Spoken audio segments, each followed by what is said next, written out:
உங்களுக்கு தெரியாதா நான் என்ன பேசுறேன்னு? என் வாயால தான் சொல்லி கேட்கணும். நீங்க ஏன் சொல்ல மாட்டேங்கிறீங்க? உங்க டியூட்டி இல்லை அது, சொல்லுங்க. இது வந்து ராட்டை ஒரு சின்னம் மாதிரி மாட்டை சின்னமாக வச்சுக்கிட்டு வந்த ஒரு இயக்கம் தான் அது.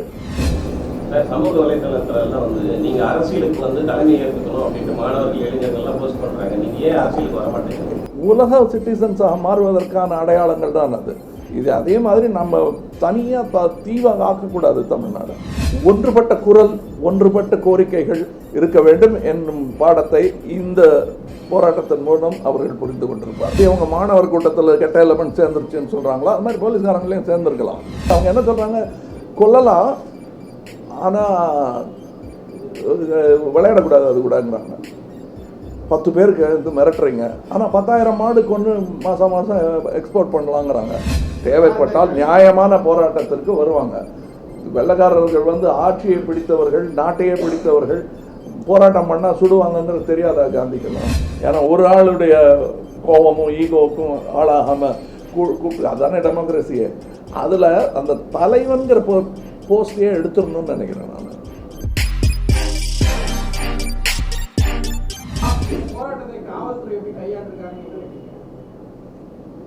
இந்த குழப்பத்தில் எப்படி கையாள முடியுமோ அப்படி தான் கையாண்டிருக்காங்க. ஆனால் அதில் இந்த நான் கேள்விப்படுவதும் பார்ப்பதும் நிஜமாக இருக்கக்கூடாதுங்கிற ஒரு சின்ன ஒரு பதட்டம் எனக்கு இருக்கு.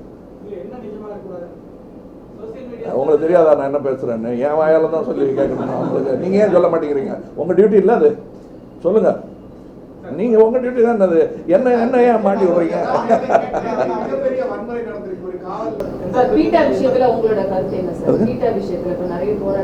இருமுகம் காட்டாதீங்கிறது தான் என்னுடைய இது. அது தவிர எதையுமே பேன் பண்ணாதீங்க. அது விஸ்வரூபமாக இருக்கட்டும், இல்லை கங்கை எங்காலையாக இருக்கட்டும், பேன் எல்லாம் பண்ணாதீங்க, ரெகுலேட் பண்ணுங்க. அதாவது கார் விபத்துகள் நிறையா நடக்குது, நிறையா பேர் செத்து போகிறாங்க, மாடு கூட அடிபடுது.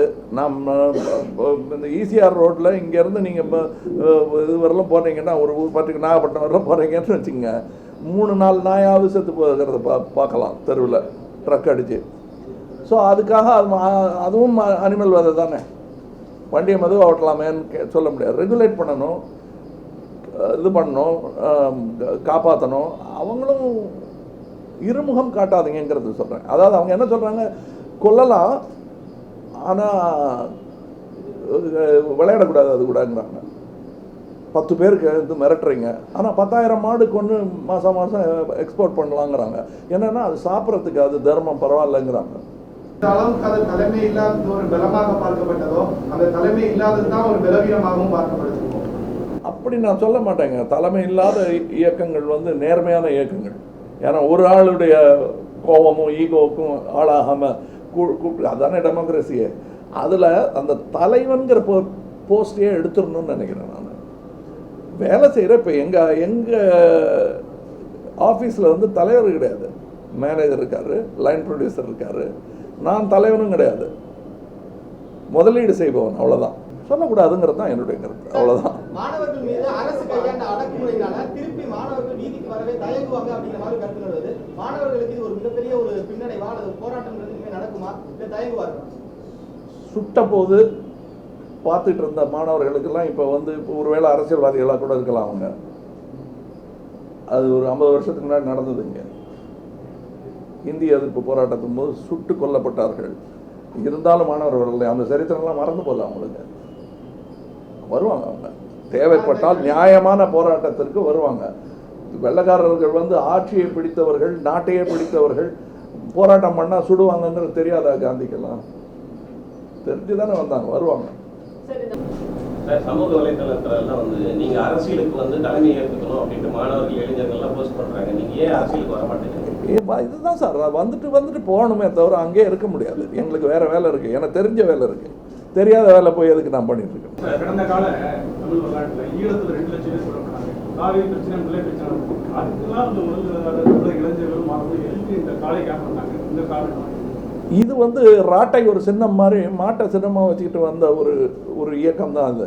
அது ராட்டைங்கிறது என்ன, நம்ம பஞ்சு நூக்கிறதுக்கு அனுமதி வேணும்னு வெள்ளைக்காரன்ட்ட கேட்கறதுக்காக அந்த மூமெண்ட் இல்லை. அது இன்னமும் அழுத்தமான பல கோரிக்கைகள் இருந்தது. அதனால தான் ஏன் அடிக்க நிறையா லிஸ்ட் கேட்குறாங்க. ஒன்று கேட்டுக்கிட்டு வந்தாங்க, இப்போ நிறையா கேட்குறாங்க. உள்ள குமுறல்களின் பட்டியல் தான் அது. அது இருந்திருக்கு. அதை கேட்க வேண்டியது நம்ம கடமை. அதை தான் சொல்லிட்டு இருந்தேன் ஒரு பத்திரிகைக்கு சொல்லும் பொழுது. அதாவது சைக்காட்ரிஸ்ட் கவுச்சுன்னு சொல்லுவாங்க இல்லையா, அதாவது ஒரு மனவியாதி இருக்கிறவங்க வந்து படுத்துக்கிட்டு டாக்டர்கிட்ட தன் குறைகளை எல்லாம் சொல்லி அதற்கான ஒரு மருத்துவம் பார்க்கப்படும். அந்த மாதிரியான ஒரு பெரிய சைக்காட்ரிஸ்ட் கவுச்சா, மக்களின் கவுச்சாக மாறி இருந்தது மரீனா. அவங்களால முடிஞ்சதை செஞ்சுருக்காங்க. அது எந்த ஆர்டரில் பண்ணாங்கங்கிறதுல தான் ஒரு இது. கண்டிப்பாக முடிஞ்சதை செஞ்சுருக்காங்க. ஒன்றுமே செய்யலை, அப்படிதான் பேன் அப்படின்னு சொல்லிட்டு உக்காந்துருந்தாங்கன்னா அதை விமர்சனம் பண்ணலாம். போயிருக்காங்க, போயிட்டு வந்திருக்காங்க, வந்து ஒரு ஆர்டினன்ஸ் பாஸ் பண்ணியிருக்காங்க, என்ன முடியுமோ அதெல்லாம் செஞ்சுருக்காங்க. ஆனால் இதை வந்து இன்னமும் பெட்டராக பண்ணியிருக்கலாங்கிறது தான்.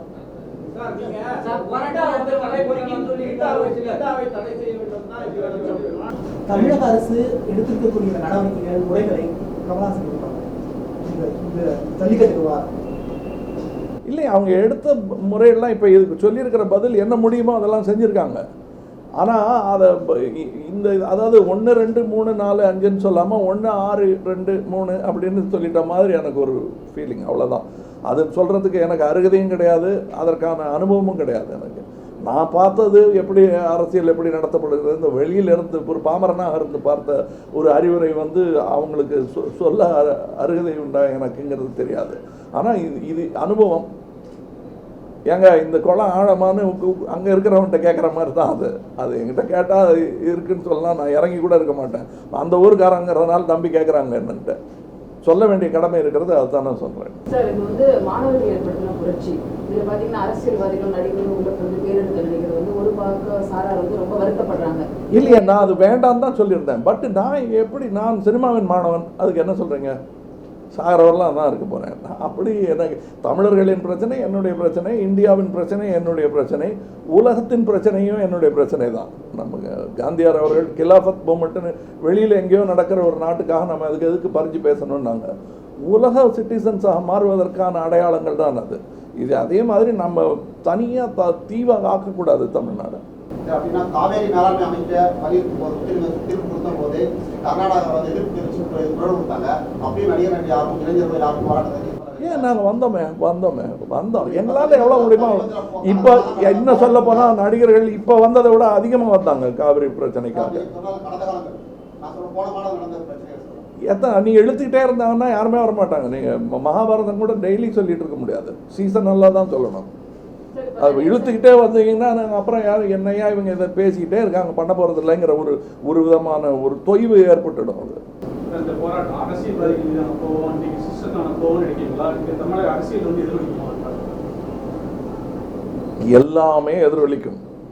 இதில் என்ன ஒரு இது பண்ணாலும், அதாவது நீங்கள் வந்து நியூஸ் பேப்பர்காரங்கள்லாம் ஒன்று உணரணும். நீங்கள் எழுதிட்டு இருக்கிறது சரித்திரம், நியூஸ் தான் நினைக்காதீங்க. ஏன்னா நீங்கள் இன்னும் ஒரு 50 வருஷம் தள்ளி போயிட்டோம்னா நீங்கள் சரித்திரத்தை எழுதிட்டு இருக்கீங்க. அதனால தான் ஜாக்கிரதையாக எழுதணுங்கிறாங்க. நான் சரித்திரத்தை பற்றி பேசிக்கிட்டு இருக்கேன். நான் இந்த ஸ்பீச்சை இன்னொரு 50 வருஷம் கழிச்சு போட்டு பார்க்கும்போது நான் கேள்விக்குரியவன ஆகக்கூடாதுங்கிற பயம் எனக்கு இருந்தது என்றால், காலம் என்ன எப்படி ஆக்கிடுச்சுன்னா அதுக்கு ஒன்றும் பண்ண முடியாது. பட் நான் பேசும்போது அந்த ஜாக்கிரதையாவது இருக்கணும்.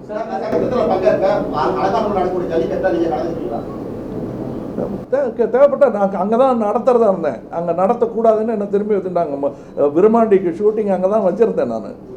ஆனால் அங்கெல்லாம் பண்ணக்கூடாதுன்னு சொல்லி எனக்கு பர்மிஷனே கிடைக்கல. அதனால் நான் திரும்பி வந்துட்டு இங்கேயே உள்ளூர்லேயே வச்சுட்டு அலங்கநல்லூரையே இங்கே கொண்டு வந்திருந்தோம் நாங்கள்.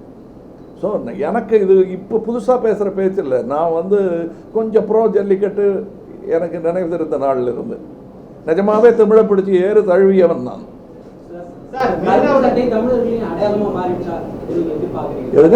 தமிழர்களின் அடையாளமா மாறிடுச்சா? போலீசார் இந்த கருப்பு சட்டை ஆபீஸ் கருப்பு சட்டை போட்டு போறவங்க கூட நேற்று டார்கெட் பண்ணி. நீங்க வேற ஐயப்ப சீசன்லாம் வருது, அவங்களுக்கு அடி வாங்கி கொடுக்காது. நீங்க நடிகர் சங்கத்துக்கு வந்து நடிகர் சங்கத்துக்கு நீங்க பெரிய அட்வைசரா இருக்கீங்க.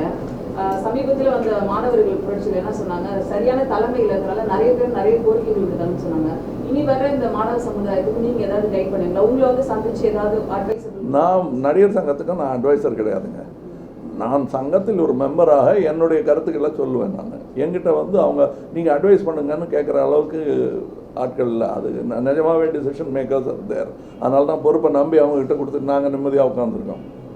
விஷாலும் சரி, இவங்களும் நாசர் சாரும் சரி, கார்த்திக்கும் சரி, கணக்கு வழக்குகள், கட்டட வேலை எல்லாத்தையும் அவங்க வந்து இழுத்து போட்டுட்டு நல்லா பண்ணுறாங்க. முந்தி எப்படி சிவாஜி, எம்ஜிஆர், விகேஆர் அவர்கள், சுந்தரராஜன் அவர்கள்லாம் வந்து ஒர்க் பண்ணாங்களோ அதோடைய அடுத்த தலைமுறையின் அடையாளங்களாக அவங்க வந்திருக்காங்க. எனக்கு ரொம்ப சந்தோஷமாக இருக்குது. அதை நான் கூட இருந்து அவங்க கேட்கும்போது ஒரு அந்த விழாவில் பங்கெடுத்துக்கிற ஒரு ஆளாக தான். இப்போவும் நான் ஸ்டூடெண்ட்ஸ்க்கு வந்து ஸ்டூடெண்ட்ஸுங்கிறதுனால அவங்க பாடம் படிக்கிறவங்க இது ஒரு பாடமாக எடுத்துக்கொள்ள வேண்டும். தலைமை யாரும் தலைவனாக இருக்க வேண்டியதில்லை. ஆனால் ஒன்றுபட்ட குரல், ஒன்றுபட்ட கோரிக்கைகள் இருக்க வேண்டும் என்னும் பாடத்தை இந்த போராட்டத்தின் மூலம் அவர்கள் புரிந்து கொண்டிருப்பார்கள். இன்னும் 500 பேருக்கு 500 மேற்பட்டோர் இன்னும் மாணவர்கள் இருக்கிறாங்க. இப்ப அவங்களுக்கு நீங்க என்ன சொல்ல விரும்புறீங்க? அவங்க செய்யறது சரின்னு நினைக்கிறீங்களா? அவங்களுக்கு ஒன்றும் சொல்ல வேண்டாங்க, அவங்களுக்கு தெரியும். ஏன்னா அவங்க வந்து இவ்வளவு தான் அமைதியை காத்திருக்காங்க. இத்தனை விஷயத்துக்கு அப்புறமும் நின்று பண்றாங்க. அவங்கள வந்து தயவுசெய்து ஆன்டி சோஷியல்னு ஒதுக்கிடாதீங்க, ஆன்டி நேஷனல், ஆன்டி சோஷியல்னு ஒதுக்கிடாதீங்க. அவங்க ஏதோ நினைச்சிட்டு பண்ணிட்டு இருக்காங்க. ஏன்னா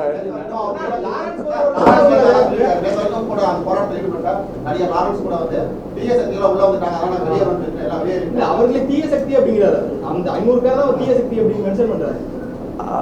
எப்படிங்க அப்படி ஒட்டு மொத்தமாக சொல்ல முடியும்? எனக்கு சொல்ல தெரியல. தீய சக்தின்னு நிரூபிக்கட்டும், அப்புறம் நம்ம அவங்கள என்ன பண்ணலாம்னு யோசிக்கலாம். நிரூபிக்காமல் நம்ம சொல்லக்கூடாது. இப்படி தீய சக்தி அப்படின்னா கெட்ட பத்திரிக்காரன் இப்படி கை காட்டக்கூடாது. எனக்கு இன்னார பிடிக்கல, இவர் தாங்க அவர், எனக்கு பிடிக்கல, அவர் தப்பாக எழுதுறாருங்கன்னு அப்படி காட்டணுமே தவிர மொத்தமாக இப்படி கை காட்டி சொல்லக்கூடாது. மொத்தமாக நடிகர்கள்லாம் மோசம்னு சொல்லக்கூடாது. அப்படி சொன்னால் அதுக்கான தகுதி இருக்கான்னு பார்த்து சொல்லணும். எல்லாரும் லஞ்சம் வாங்குறாங்கன்னு சொன்னால் நம்மளையும் சேர்த்து தான், அதை மறந்துட வேண்டாம். நம்ம நிலையமே வந்து தீக்கிரையாக்கப்பட்டிருக்கு, காவல்நிலையத்துக்கு முன்னாடி வாகனங்கள் கொடுக்கப்பட்டிருக்கு. இதெல்லாம் வந்து மாணவர்கள் பண்ணல அப்படின்னு சொல்லி நேற்று சென்னை மாநகர காவல் ஆணையரே சொல்லியிருந்தார். அப்புறம் இந்த சூழல்ல அந்த பகுதியில் மாணவர்கள் போராட்டம் நடத்தக்கூடிய அந்த பகுதியில சமூக விரோதிகளும் தேச விரோதிகளும் இருக்காங்கன்னு சொல்றாங்க. அதை நீங்க எப்படி பாருங்க? அதான் சொன்னா, நீங்க அவரை சொன்னா நம்பிட்டீங்களா? நீங்க அப்ப நானும் நம்புறேன். அதானே, நீங்க தானே சொல்லணும். எனக்கு செய்தி சொல்றவங்க நீங்க தானுங்க. நீங்க எனக்கு என்ன சொல்றீங்க சொல்லுங்க. அது கரெக்டு. நீங்கள் தான் எனக்கு வந்து அது பிரித்து சொல்லணும். பாலும் தண்ணியும் பிரித்து சொல்கிற அன்னபக்ஷிகள் நீங்கள் எனக்கு சொல்லுங்கள். நீங்கள் அது வந்து கரெக்டுங்க, அவர் சொல்கிறது கரெக்டு தான் சொல்லுங்கள். ஏன்னா அந்த செய்தியை சேர்க்க வேண்டியது உங்கள் கடமை, அதை மறுபடியும் பிரதிபலிக்க வேண்டியது அல்லது எதிரொலிக்க வேண்டியது என்னுடைய கடமை. பல இடங்களில் காவல்துறை பல மீனவ கிராமங்கள் புத்தகங்கள்லாம் இறங்கி தடியடி நடத்திருக்காங்க. அதே போல வந்து இந்த போராட்ட காலத்துல இருந்து பல பேர் விளக்கிட்டு இருக்காங்க. ஆனா வந்து இந்த மாதிரி ஒரு டார்கெட் பண்ணி பல இடங்கள்ல வந்து அட்டாக் பண்ணதா ஒரு குற்றச்சாட்டு காவல்துறை. எப்படி பாக்குறீங்க? டிவில இது முதல் தடவை இல்லைங்க. இப்போ சும்மா தமிழ்நாடு போலீஸை மாத்திரம் சுட்டி காட்ட வேண்டாம். ஏன்னா எல்லாத்துலேயும் ஒரு கெட்ட எலமெண்ட்ஸ் இருக்கும். எப்படி அவங்க மாணவர் கூட்டத்தில் கெட்ட எலமெண்ட்ஸ் சேர்ந்துருச்சுன்னு சொல்கிறாங்களோ அது மாதிரி போலீஸ்காரங்களையும் சேர்ந்துருக்கலாம். அவங்க எல்லாரையும் உத்தமர்களாக வச்சு கட்டி காக்க முடியாது. எல்லா துறையிலையும் ஒரு பேட் எலமெண்ட்ஸ் இருக்கும். அப்படி இருக்கும். இது மிக மிக மிக மைனாரிட்டி பேட் எலமெண்ட்ஸ் என்று நம்புவோமாக. சமூக வலைதளங்கள்ல ஒரு கருத்து போட்டால் பின்னால் வந்து ஆபாசமாக பெற்றோர்களையும் போட்டு நிறைய நீங்க கூட திரிஷாக்கு ஆதரவு பின்னால படிச்சே பார்க்க முடியாத அளவுக்கு போட்டாங்க. இதை பற்றி என்ன நினைக்கிறீங்க? கட்டுப்பாடு தெருவிலையும் இருக்குங்க. அது நீங்கள் சமூக வலையில் மாத்திரம் இருக்கிறது இல்லை. அது பேசக்கூடாதுங்கிறது உணரணும். அதாவது நமக்கு எப்படிங்க, நம்ம சினிமா பார்த்து கதைகளில் படித்து பெரியவங்க சொல்லி தானே ஒரு ரோடு கிராஸ் பண்ண ஒரு கிளவி நின்றுச்சுன்னா தன்னை அறியாமல் யாராவது இப்போ இப்படி சுற்றி பார்த்துட்டு ஒருத்தர் கொண்டு போய் விட்டுட்டு வராங்கல்ல அந்த பக்கம். அது எப்படி வந்தது அந்த பழக்கம் உங்களுக்கு? மனிதனுக்குள்ளேயே இயற்கையாக இருக்கிறது இல்லை, பார்த்து கற்றுக்கிட்டது தான். இது வரும், அந்த சமூக தளத்திலே அந்த மரியாதை வரும். ஏன்னா அதுக்கு பிறகு ஒரு குறிப்பிட்ட அளவு வரும்போது தன்னுடைய தங்கையோட தன்னுடைய அக்காவோட அவங்க போகும்போது இந்த வார்த்தையை வேற யாராவது பயன்படுத்தும் போது ஏற்படக்கூடிய கோபங்கள் இருக்கு இல்லையா? அதைத்தான் நான் கண்டிச்சேன். நான் அவனும் என் தம்பி தான், நாளைக்கு தெரிஞ்சிருவாங்கிற நம்பிக்கை எனக்கு இருக்கு. இந்த போராட்டத்துல முக்கியமாக கூறப்பட்ட அடுத்த விஷயமாக வெளிநாட்டு குளிர்பானங்களை அருந்த வேண்டாம், இல்லை பயன்படுத்த வேண்டாம், அது நடிகர்கள் நடிக்க வேண்டாம் என்றது போலலாம் ஒரு கருத்துக்கள்லாம் இதெல்லாம் நிறைய கருத்து இருக்குங்க. சாமி கும்பிட வேணாம்னு சொல்லுவேன் என்ன கேட்டா. அது நீங்க ஒத்துக்கிடுமே. அது என்னுடைய நம்பிக்கை, அதை நான் வலியுறுத்த முடியாது. உங்க நம்பிக்கையை என் மேல வலியுறுத்தவும் முடியாது.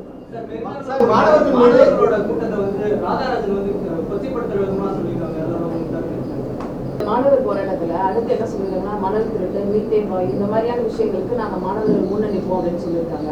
ஸோ நீங்க அதை பத்தி என்ன நினைக்கிறீங்க சார்? இது முன்னாடியே பண்ணலையே, ஏன் பண்ணலன்னு கேட்பேன் நான். அவ்வளோதான். நல்லா இருக்கு, இது கெடுதல்னு நான் சொல்ல மாட்டேன். ஏன்னா இது நம்மளுடைய பொறுப்பு, நீங்களும் நிற்கணும். அதுதானே பத்திரிகை சுதந்திரம்னு நீங்கள் சொல்லும்போது என்ன சொல்கிறீங்க? அதே பத்திரிகையாளர்களை நேற்று வந்து காவல்துறை வந்து தனியாக நடத்திருக்கு. பொதுவாக வந்து ஊடக சுதந்திரம் இருக்கு. இந்த கூட செய்தி சேவைக்கு செல்லும் போது காவல்துறை அந்த கூட்டத்தை வந்து குறிப்பாக மீடியா பர்சனையாக தாக்கியிருக்காங்க. இதை நீங்கள் எப்படி பார்க்குறீங்க? அதாவது அடக்குமுறைன்னு வரும்போது எல்லாத்தையும் அடக்க வேண்டியதானே? ஊடகத்தையும் அடக்க முடியுமா சார்?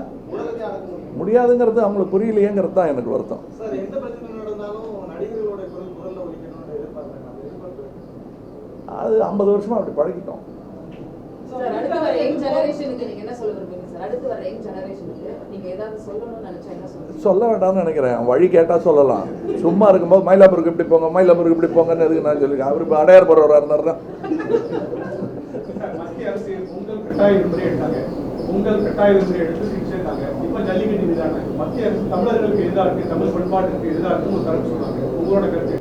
புரியாமை தான் சார், அறியாமை தான் சார். அவங்க யாரும் வந்து, அதாவது தூரத்தில் இருந்து ட்ரெயினில் 200 பேர் செத்து போயிட்டாங்கன்னா அப்படியா 250ங்கிறாரு, இல்லைப்பா 280 அப்படின்னு அவ்வளோதான் கேட்பாங்க. உங்கள் சித்தப்பா ஒருத்தர் இருந்தார் அந்த ட்ரெயின்லன்னு சொல்லி பாருங்க, கணக்கெல்லாம் மாறிடும். 2 பேர் செத்தான்னா கூட அதில் என் சித்தப்பா இருக்கக்கூடாதுன்னு பயப்படுவான் இல்லையா? அது அந்த அந்த அறியாமை தான் அது. சுற்றுலா நீங்க பல கருத்துக்கள் பதிவு பண்ணும்போது விவசாயிகளுக்காக சில கருத்துக்கள் பதிவு பண்ணா அது வந்து உங்களோட ரசிகர்களுக்கு போய் சேருங்க. பண்ணலாம். பட் நான் எத்தனை குறைகள்னு அதான் நீங்கள் சொல்கிறீங்களே, என்னென்ன குறைகள் இருக்குது தெரியுமா? விவசாயி ஒரு குறை, பட் அவங்க மட்டுமே இல்லை, இன்னும் நிறையா இருக்குது. முதுகெலும்பு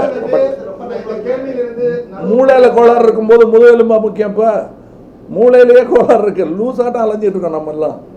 அதுக்கான இதுகளை நம்ம பார்க்கணும். என்ன பண்ணணும்? கண்டிப்பாக பாதுகாக்கணுங்க. நீங்கள் எந்த அரசை பாருங்கள், காங்கிரஸாக இருந்தாலும் எந்த அரசாக இருந்தாலும் விவசாயிகளை காப்பதற்கான எல்லா முயற்சிகளும் எடுத்துட்டு இருக்காங்க. கரெக்ட் முயற்சியா ரைட்டு முயற்சியான்னு சொல்கிற அருகதை எனக்கு கிடையாது, உங்களுக்கு இருக்கலாம். எனக்கு தெரியாது, எதை சொல்லணும்னு தெரியாது.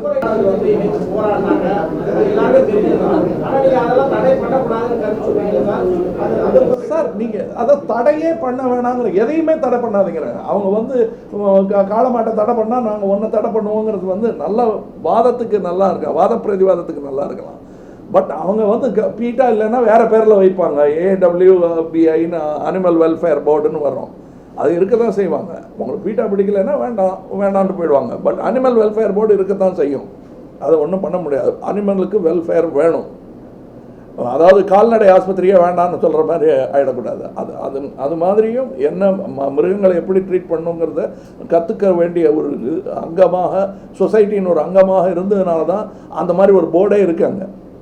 நடைபெற்ற மாணவர் போராட்டங்கிறது யாரும் தலைமை இல்லாமல் நடைபெற்றனால தான் அது ஒரு பலமாக பார்க்கப்பட்டது. ஆனால் அது வந்து கலைக்கப்பட்ட பிறகு சரியான தலைமை வேணும் அப்படிங்கிற மாதிரி ஒரு கருத்து வருது.